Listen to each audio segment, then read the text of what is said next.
Malaysia tidak akan bertindak sendirian dalam rundingan Perjanjian Perdagangan Bebas FTA dengan Kesatuan Eropah EU. Sebaliknya, sebarang perjanjian perlu berasaskan kerjasama multilateral menerusi ASEAN.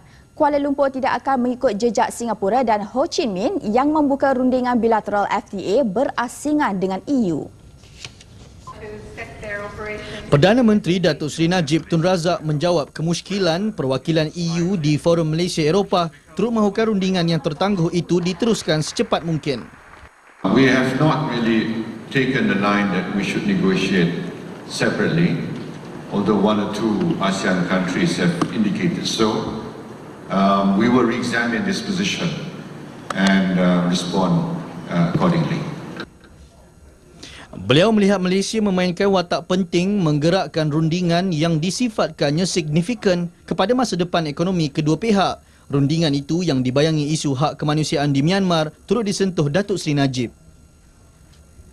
There are some early encouraging signs.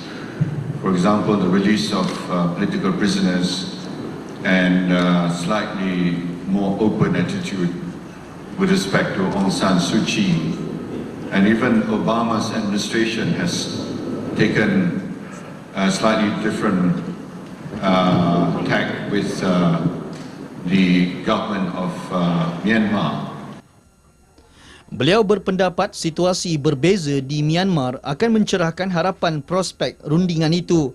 ASEAN mencatatkan $62 bilion Amerika pelaburan langsung asing FDI bagi tahun 2007. Angka tertinggi meskipun di waktu ekonomi global menguncup. EU juga merupakan penyumbang tunggal terbesar FDI dengan nilai $14.3 bilion Amerika. Dalam majlis sama, Perdana Menteri turut memberi gambaran persekitaran ekonomi negara yang telah berubah. Dasar perlindungan yang menunjangi industri tempatan kini tidak lagi menghalang kerjasama ekonomi antara Malaysia dengan negara lain. Bercakap kepada perwakilan EU, beliau menjelaskan pendekatan kerajaan kini berbeza berbanding dahulu. However, times change and the Malaysian government has changed with the changing times. While taking stock of the economic participation of the Bumiputras over the past few decades, we note the positive impact of our affirmative action policies, and this has permitted the government to introduce rather sweeping liberalisation measures aimed at opening up formerly protected industries. Turmoil in the global markets.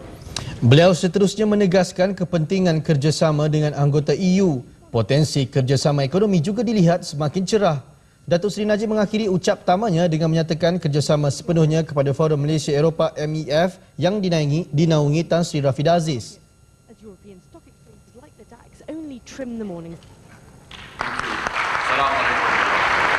Thank you, Dr. Sri.